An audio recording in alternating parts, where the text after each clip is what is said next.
Are you ready? YouTube's darkest videos, number 8.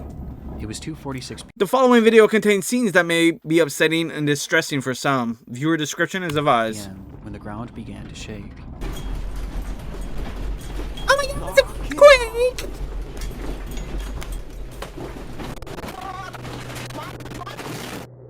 For residents of Anagawa, Japan, earthquakes were nothing new, but this one was different.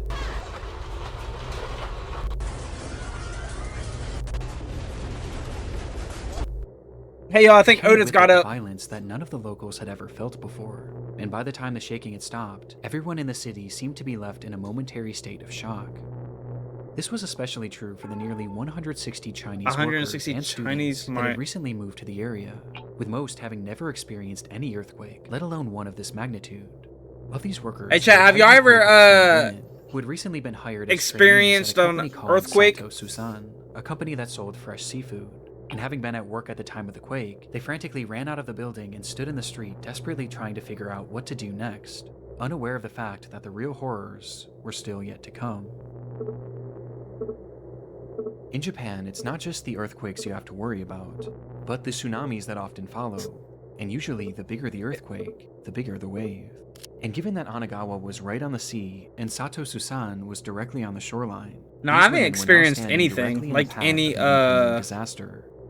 what is it called, a Thankfully, their natural boss, disaster or Mitsugo whatever? Sato was well aware of what was to come, and quickly he yelled to the women to seek higher ground. But given their unfamiliarity with the area, Sato knew Like I never that he seen a would have to be tornado, willing to I lead never them there. experienced an The earthquake, group a readily flood. listened, and they quickly followed Sato as he led them up a set of stairs on a Hurricane. nearby hill, where they eventually reached a shrine that overlooked Anagawa and the sea.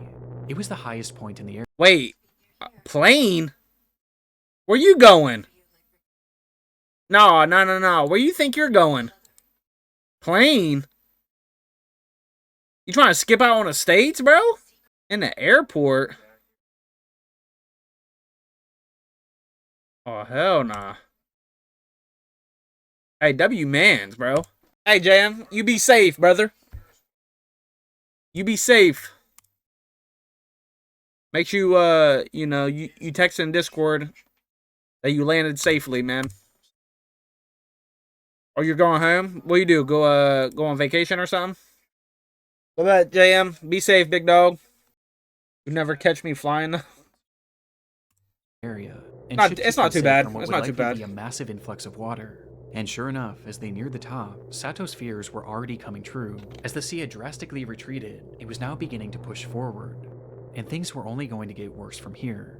But despite understanding this, it wasn't a deterrent for Sato, as once he deemed the altitude safe enough for this group of women, he then turned around and began to walk back down the hill, towards the slowly flooding city. The girls yelled at him asking where he was going, which is when he revealed that down below in his home in Anagawa were his wife and his daughter. Oh, damn. Who were now directly in the path of this unfolding disaster, and he was going to save them. The girls screamed out to him, begging him not to go, as things had already become incredibly dangerous. But alright, JM, appreciate you stopping by, big dog. The street and disappeared from their view. And it was at this time that He said, one of Matt, those you girls still an standing high op. atop the hill began to Yikes. record.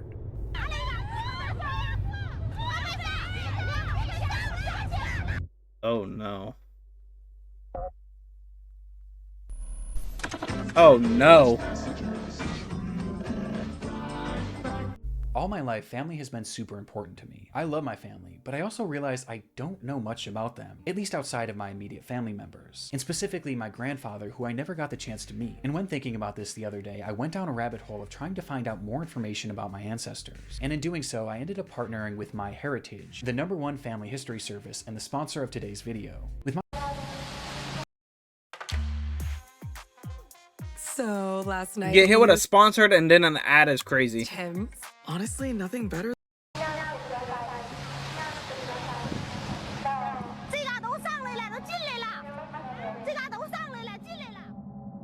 The footage shows that the shoreline was no more, as the water had inundated the entire area as it slowly crept its way deeper and deeper into the city streets. Oh, yeah, I see it flooding. That shit's so scary, man. The women were understandably in a panic. That is so trying to scary. make sense of this ordeal that they were now given a front row seat to. And as they record, we can hear them desperately calling out for Sato. but at no point do we see him. We just know that he's down there, somewhere. And as the desperation in their pleas increases, so too does the fury of the water. Like, look at the... Like, imagine just watching the cars just flood away. Like, that would be scary, bro.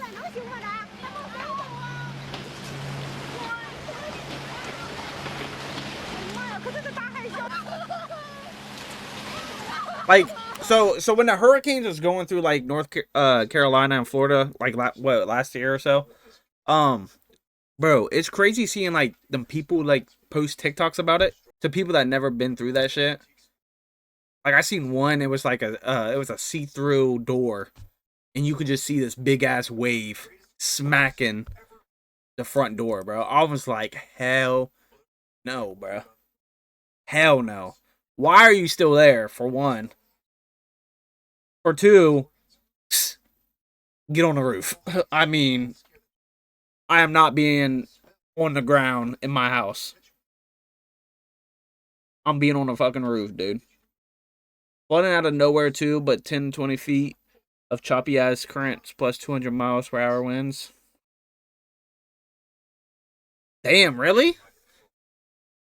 You from Florida, right, Matt? I mean, shit, you would know more than me, bro. Oh, yeah, I guess. Yeah, you're right.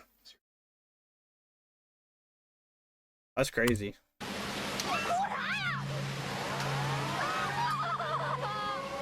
They could only watch as Anagawa as they knew it was completely eviscerated. Yeah, mostly, like, the most things Ohio ever sees is tornadoes, and we barely see them. Like, we'll get, like, the end of the storm. You know what I mean? When it drifts up. Like, it will, like, hit Texas and all them before we get it. Never once evacuated for a hurricane, too. Motherfucker ass stood that shit out. Damn. Hell no.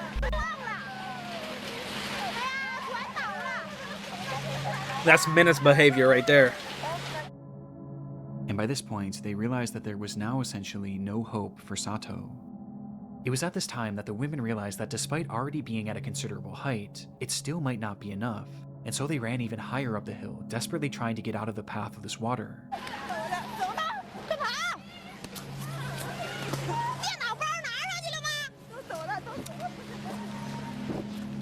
And as they did so, they noticed something down below. Don't tell me it's a body.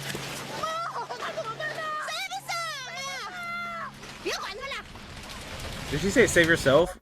What the fuck? Standing on a rooftop in the middle of this massive tsunami was Mitsuro Sato.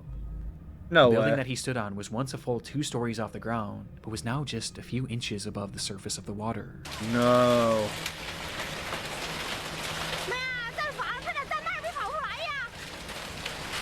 The women again call out to him. This Like, time look how even more fast it frantically, flooded, but at this though. point, it was no use. And when the camera is taken off Sato for just a split second, we can hear just from the women's reaction the exact moment that he swept away.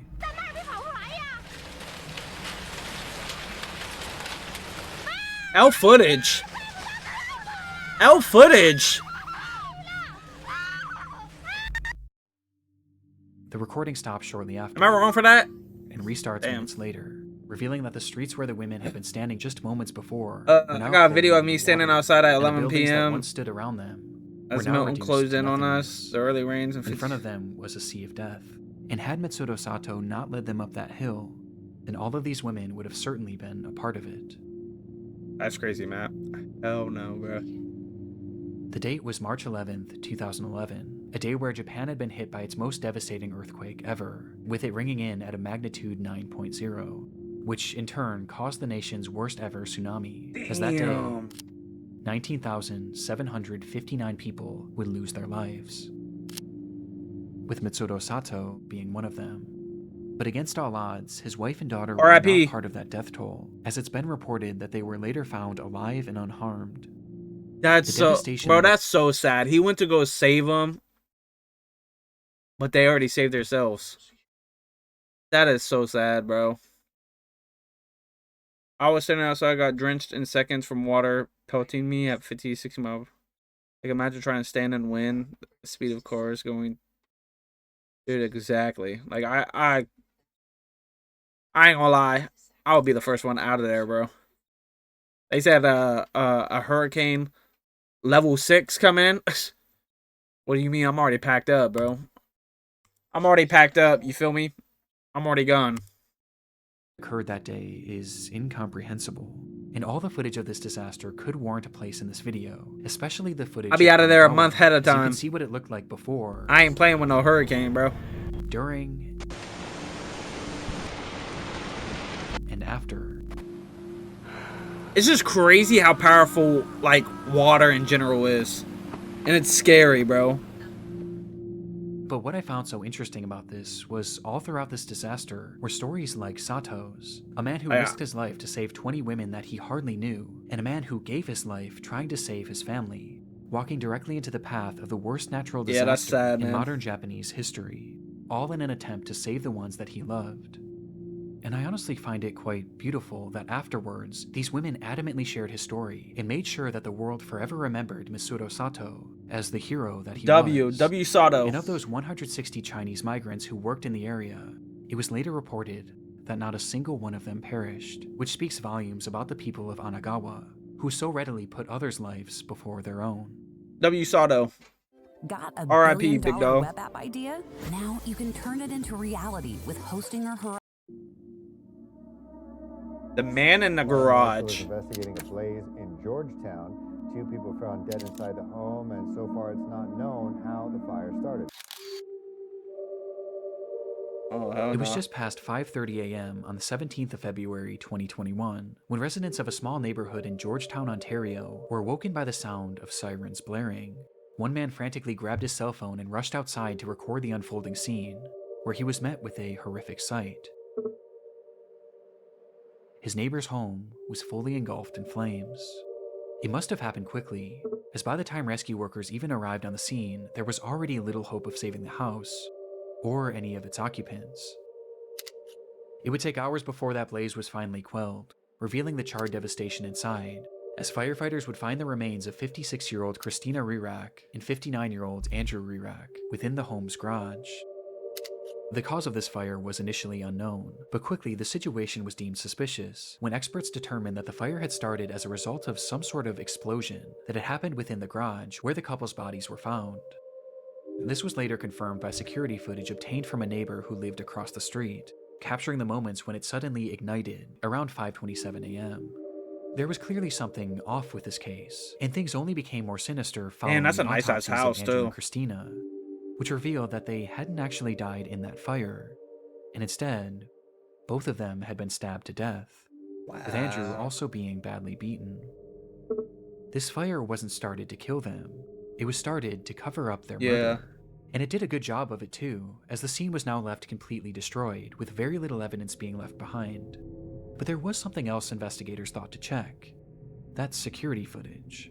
The camera had been facing the garage where all of this carnage seemed to have happened, and so they thought maybe if they looked back far enough, it could at the very least show what had led up to this brutal attack. And so they rewound that footage, going back hours and hours, during all of which the garage had remained perfectly still, until they got all the way back to 6:42 of the day prior, February 16th.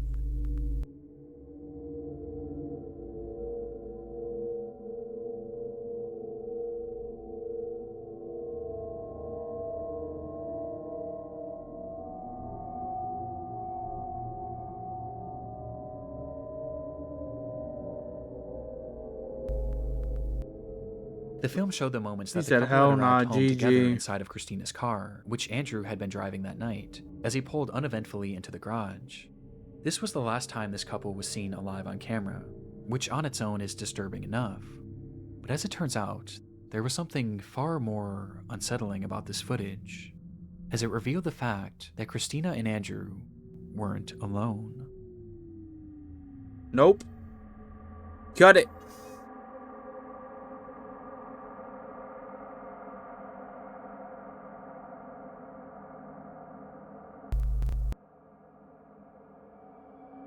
Cut it. Cut it.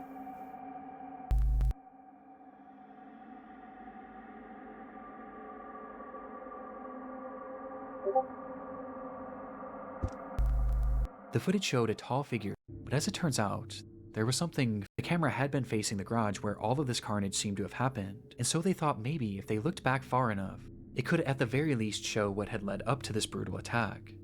And so they rewound that footage, going back hours and hours, during all of which the garage had remained perfectly still, until they got all the way back to 6:42 of the day prior, February 16th.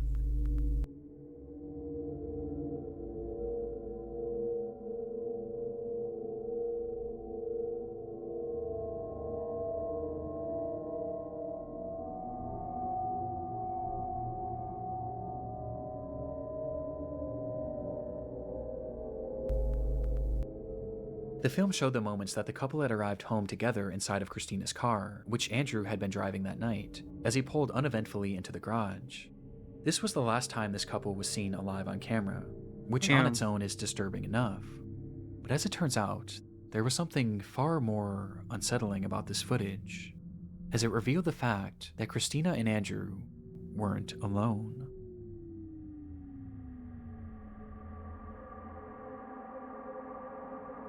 Wasn't alone.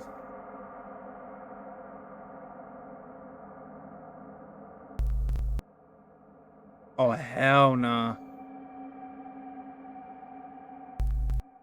Bro, imagine seeing somebody up. Like, you just parked in your garage. Imagine someone creeping up on you, bro. My heart would The stop footage showed a tall so... figure, its features completely shrouded in darkness. My heart would almost just as if it stop, were bro. A shadow, with this figure lying in wait out of That's sight on the side of crazy. the house, until right after Andrew pulls the car into the garage, when this person slips in behind them. It's impossible to say for sure if the couple noticed this person or not, but it appears that they likely didn't, as they both start to exit the vehicle, to which the figure then ducks down in an attempt to avoid detection. No way they still don't realize he's in there, though. What? Until the garage door begins to slowly close. Neither Christina or Andrew would make it out of that garage alive, as just seconds after this footage, they both would be brutally murdered by this unidentified person. That is crazy. Nah. The footage is terrifying and speaks to that innate fear in most of us, the fear of being followed, of being watched, and attacked in the moments where we least expect it. It's paranoia-inducing, and made even more off-putting by the fact that this clearly seemed to be premeditated. Whoever this was knew their schedule and had been waiting for them to arrive home, in a place where they knew they wouldn't be seen. But by this point, their motivation was as unknown as their identity. Following the discovery of this footage, bits and pieces were released to the press in order to get the public's help in identifying this unknown assailant. It represented a rare instance creepy, of a killer bro. being clearly caught on camera right before committing a crime. But that's also what made this case so frustrating. Motherfuckers as lurking despite in the video capturing shadows, this chat. person, none of their features were discernible at all. Lurking in the shadows. Unsurprisingly, the footage didn't bring in any relevant leads, but it at the very least showed investigators that whoever this person was knew the couple, due to its obvious premeditation. Though when looking into both Andrew and Christina, it was clear that neither of them really had any enemies in their life, with the exception of one. Harrison Brown was a 27-year-old employee at a company called Rogue Transportations, of which Christina happened to be the vice president of operations, and during his time there, Harrison was known to be abrasive and combative, with Christina often having to be the one to reprimand him, leading to Harrison resenting her. It isn't clear how police were tipped off about this strained working relationship, but they had somehow grown suspicious enough of Harrison to pay his home a visit, and what they found inside showed that this resentment he had towards Christina had actually morphed into a twisted obsession. What the fuck? Inside, police found satellite images of the Rerex home, along with the software on the man's computer and cell phone that showed that on the 12th of February, he had secretly attached a tracking device to Christina's car, and he had been tracking her movements for days. Oh, yeah, which is he a precisely creep. how he knew when she would be arriving home. Pack him up. And as if this revelation wasn't damning enough, they would also find a broken knife in his garage that contained trace amounts of Christina's blood. It was obvious what Harrison had done. Yeah, pack And when that dude confronted up. with this evidence, there was Send nothing him to more the he could gulag. say other than the truth. So he admitted he had grown a hatred for Christina because of the way that she had treated him at work, and he decided that he needed to get his revenge. That's when he purchased this tracking device and began obsessing over her movements, studying them before finding the perfect time and place to strike. And on February 16th, he waited outside the Rerex home and snuck into their garage before attacking and killing them both. Overworked, though? After the assault, Crazy. Harrison would leave the home, where he began to grow paranoid about being caught, and so he returned to the house the very next morning to start Dumb. that fire, with the hopes being that the blaze would cover up his tracks. though thankfully this didn't work. And after pleading guilty to 2 counts of first-degree murder and 1 count of arson, Harrison Brown would be sentenced to life in prison. It's crazy. That's crazy. You gonna kill someone over work, dog? It's not that serious, bro. All 20, OSU, roll over TC. I've got an unresponsive female. I got a male in the car, refusing to get out.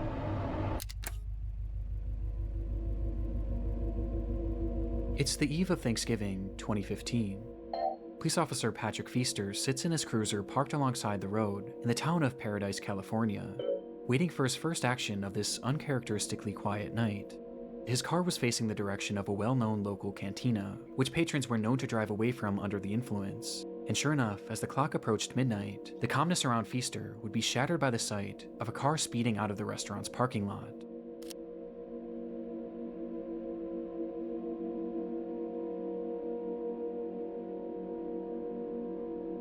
The car went unseen by Feaster's dashcam, but not by Feaster himself, as he took off, doing his best to catch up with the car that was now speeding down the road, and within a few seconds, he does. As the car slowly comes into frame for the first time, inside that vehicle was 26-year-old Andrew Thomas and his ex-wife, 23-year-old Darian Aaron. Andrew had been drinking heavily that night and was well over the legal limit, with his driving showing as much as he failed to pull over once Feaster approached him, resulting in a police chase that would only end up lasting just a few seconds. Oh no. What happened? Oh! All 20, OSU, roll over TC. Pearson, just east of Black Olive. Copy, roll over TC, east of Black Olive. Oh, what they do? As Andrew would drive his car directly into a median, causing the SUV to flip over violently before coming to a halt on its side. Did they fall out the window? In that instant, Darian was ejected from the vehicle, being thrown straight through the windshield and landing onto the asphalt, where despite still being alive, her injuries were likely unsurvivable. Oh but Andrew, on the other hand, was still inside the vehicle, and he seemed to have been left relatively unharmed.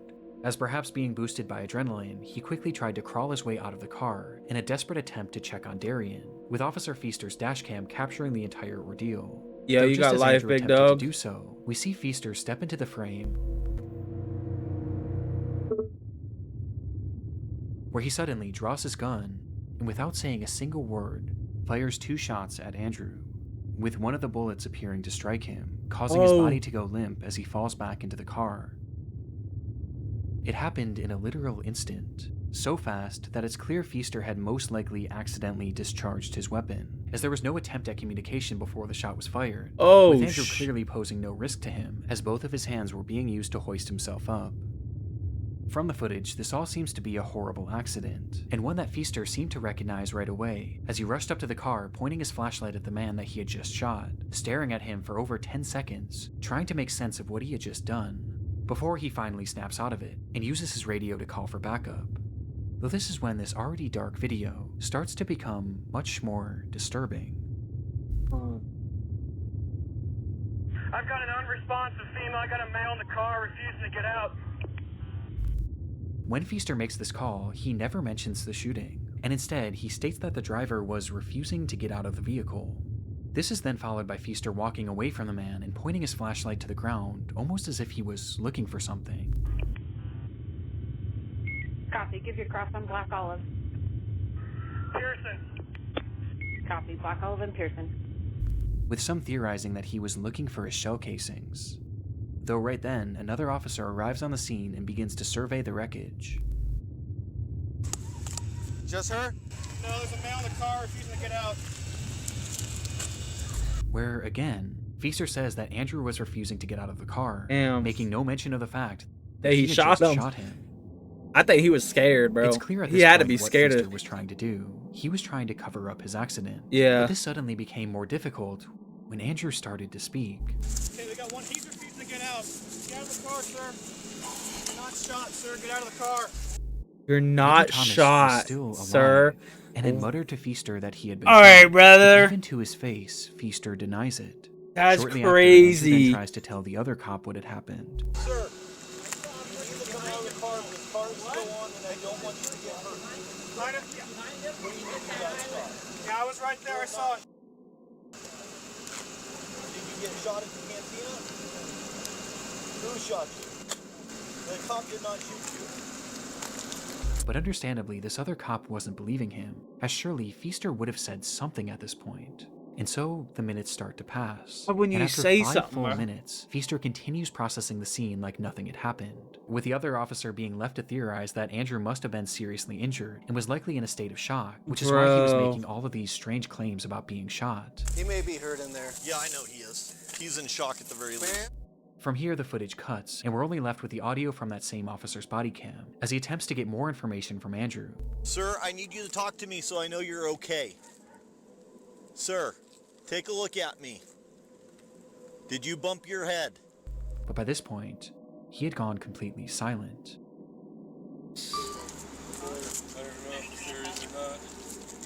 10 minutes later, the footage then cuts back on, this time to another officer's body cam, which shows that an ambulance had now finally arrived on the scene, with medics first directing their attention to Darian, who was in the worst shape, as she would tragically be pronounced dead shortly after. Damn. But despite all of these first responders on the scene, none of them had any idea that the man inside that vehicle had just been shot, and shot by one of their colleagues. That's And in these crazy. moments, Andrew was slowly losing his life as each minute passed. Like, why wouldn't you It say would take something though? 11 full minutes before Feaster finally confessed. Sir, you hold this scene, Manny, with me. We're going over to the cantina to find out if this guy... Like, why does it take you that long? I wasn't even pointing at him. Saying that he might have shot the man, but he wasn't sure. And immediately after saying this, Oh my God, are you serious? the recording is stopped, and the footage comes to an end. Sure enough, in that moment, Officer Patrick Feaster had in fact shot Andrew Thomas, with a bullet striking him directly in the neck. Like, why And wouldn't the you reason tell why him he straight wasn't up, getting out of though? his vehicle was because that gunshot had left him fully paralyzed from the neck Like, down. I get you would have got in trouble, right? Whatever. You know, you probably would have lost your fucking job. But, like, bro, why did it take you 15 minutes or 11 minutes to confess that you shot the man, bro? And he's fighting for his life inside that car. Like, that's just crazy to me, His bro. condition was awful, and made worse by the Like, I length get of that you time were it probably took were for him to scared, receive proper but treatment. And despite fighting for weeks, Andrew Thomas would lose his life less than 1 month later due to that gunshot wound. that is crazy. Afterwards, Feaster admitted that he did fire his gun, but claimed that in the moment he wasn't actually sure if he had hit Andrew. But many found this hard to believe. as his gun Feaster! clearly goes off while he's pointing it fuck at is wrong Andrew. with you, He clearly dude? gets a good view of him immediately after the fact. Not to mention the fact that Andrew literally told him over and over again that he was shot. But for many, by far the most incriminating moment was when Feaster appeared to be looking for his shell casings. And because of his actions, Officer Patrick Feaster would be found guilty of manslaughter and receive a prison sentence. Damn, it looked like they gave him a shiner in the cell, bro. of Look at this man. 180 Well, he got the a decision that was heavily contested, ass whooped but up in there. ultimately upheld. And while no one is defending Andrew Thomas's decision to drink and drive that night, Feaster's use of deadly force and his blatant attempt at covering it up how make long this did he footage get? harrowing. Days. Mention the fact that Andrew literally told him over and over again that he was shot. But for many, by far the most incriminating moment was when Feaster appeared to be looking for his shell casings. And because of his actions, Officer Patrick Feaster would be found guilty of manslaughter and receive a prison sentence of 180 days. What the? 180 days? Chat, how long is that? 6 months. Bro, 6 months? I mean, it definitely looked like he got his ass whooped in there. Look at that shiner right there. Boy, definitely A was decision that fighting for them heavily 6 contested, months. but ultimately upheld. That's crazy, And while though. no one is defending Andrew Thomas's decision to drink and drive that night, Feaster's use of deadly force and his blatant attempt at covering it up make this footage harrowing nonetheless. Yes. And you can't forget, he tried to cover it up and still only got 6 months. There are many who believe that Officer Feaster intentionally shot Andrew that day. It's difficult to explore this theory without being able to show the full footage, so I recommend looking up the case for yourself and drawing your own conclusion. But my conclusion is you shouldn't be using your fucking weapon like that, bro. I ain't gonna lie. Like, man didn't say nothing, bro. He quick draw, bow. Like these cops need more training though. These cops really do need more training. What are they doing? It's May 2013. 23-year-old Quamaine Wilson arrives at his local bank in Chicago, Illinois, to deposit $20,000 cash, Damn. which he planned on giving out to groups of his most adoring fans. Man, about to go get this $1,000 out for the 20,000. I'm gonna take out 20,000, man. Just to show people, you feel me? I'm on a whole different level with this. To this point, Quamaine had carved out a respectable following on his YouTube channel, where he Oh, acted in a shit. series called The Nick Story. One more word out your mouth, and that's your last. That's your life. I'm gonna take it myself. He kind of looked familiar though. I don't know why. Posting music he made under the name Young QC.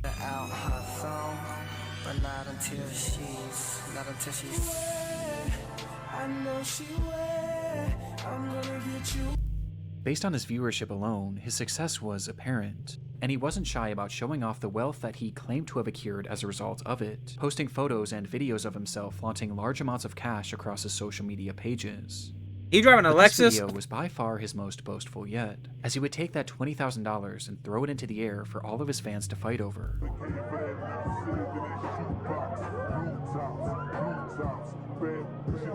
With Quamaine clearly relishing in the opportunity to show off his riches, despite the fact that behind the scenes, things weren't quite as they seemed. Oh, I bet. The truth was, Quamaine had actually earned very little from his channel despite its viewership, with this being on account of his videos containing copywritten music, and the fact that he only had a dozen or so uploads. In fact, his social media flexing had started well before he even made his first video, as in reality, all of this money was coming straight from his mother, Yolanda Holmes. Having started a successful business in Chicago, Yolanda made a great living for herself and Quamaine. And being her only son, Quamaine was given just about anything he could have asked for. W She would buy moms. him designer clothes, jewelry, and W even the moms, Mustang chat. seen in this video. But for Quamaine, it never seemed to be enough. He wanted to achieve a life of fame and riches, and he used his mother's finances to sell the illusion that he already had, asking her again and again to purchase him things that could help him sell this dream, until one day, it all came crashing down, when Yolanda would tragically lose her life. Oh, no. Just like that, Quamaine's entire support system had fallen out beneath his feet, leaving him without his mother and without the provider who was funding his entire life. But strangely, this didn't seem to stop his lavish online presence. In fact, his spending only seemed to increase after this, as this footage of him giving away money to fans actually took place after the death of his mother, which became extremely off-putting for law enforcement, as Yolanda hadn't simply passed away. Bro, giving away your and mom's instead, money is she insanity, had been bro. brutally murdered. Let me guess, by the son. Quamaine had learned something shortly before Yolanda's passing, that not only were his mother's savings entirely willed to him, but she had also taken out 2 life insurance policies, in which he was the sole beneficiary. And despite Yolanda giving him anything that he could have asked for, it seemed that by this point, Quamaine had simply grown tired of having to ask.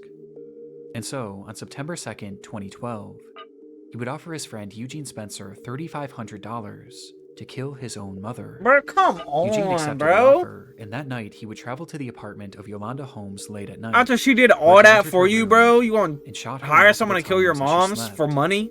At the time, her boyfriend had been sleeping next to her, and despite jumping up and doing his best to fight off the Look, attacker, Eugene would That's what I be telling my parents, bro. You can't be friends with your kids, bro. You can't be friends with your kids. You can't give them, like, look at this, bro. Look at this. He got tired. So pretty much he got tired of asking his mom for money. So he hired his friend to kill his mom. What kind of shit is that, bro? What kind of eventually shit? beat him unconscious before fleeing the scene. Eugene would call Quamaine immediately after the attack to tell him that the job was done, but rather than feeling any sort of guilt, Quamaine instead had no emotion, and he simply stated, "Make sure the bitch is dead." I'm saying, bro. And so Eugene went back up to that unit, this time brandishing a knife, and repeatedly stabbed Yolanda until he was absolutely certain she was gone. That's crazy. And with that, Quamain Holmes was a rich man, and it only cost him the life of his own mother. Some of these motherfuckers don't have For a souls, moment, bro. the crime had worked I'm perfectly. telling you, bro. The police were left. Some of them don't even have souls, because that's crazy. You want to kill your mom that she, like, low-key built this life for you? Brick by brick? And you just gonna kill her, bro? You just gonna kill her, bro? That's sickening, bro. That's sickening. Left with no concrete leads as to who might have killed Yolanda, and the public largely believed that it was her boyfriend, whom Eugene had knocked unconscious. But no one even thought to look at Quamain. And recognizing that he was in the clear, his That's behavior crazy, grew bro. brazen almost immediately. Quamain Wilson lost his mother to gun violence on November 14th. My mother, she was a neighborhood woman. A guy entered her home, you know, and Motherfucker's a weirdo, bro. Just to steal. As he went on TV to talk Weirdo. about his mother's murder, where he peddled the theory to the public that this was some sort of botched robbery. All the while, he showed no emotion. He wouldn't even wait a full week before depositing the money, as he took out $90,000 within just the first few Dumbass. days and immediately began showing it off to his followers.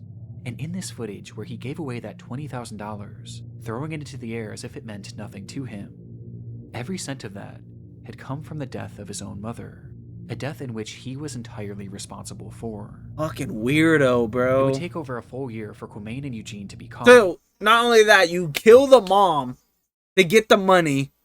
Once you get the money, you start throwing it to other people. Bro. This might be the dumbest motherfucker I have ever met or heard of in my entire life. With police largely being tipped off by his online antics. And in the end, Eugene was given a 100-year prison sentence. Since 100 while years? Quamain received 99 years. With his legacy now permanently defined. And I hope by he's his sharing the creation cell with Big Bubba, of bro. one of YouTube's darkest Debo. videos. Hope every day he getting that pipe. That's what I'm hoping. I want to give one last. That is crazy though, bro.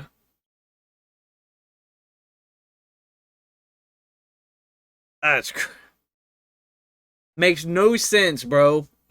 You want to kill your mom to get money because you're tired of asking your mom for money. Then you get the money and then start throwing 20 grand in the air for other people that you don't know to grab the money. Bro. I'm telling y'all, bro. There's NPCs out in the world, bro. Because there ain't no way. There is no way, dog.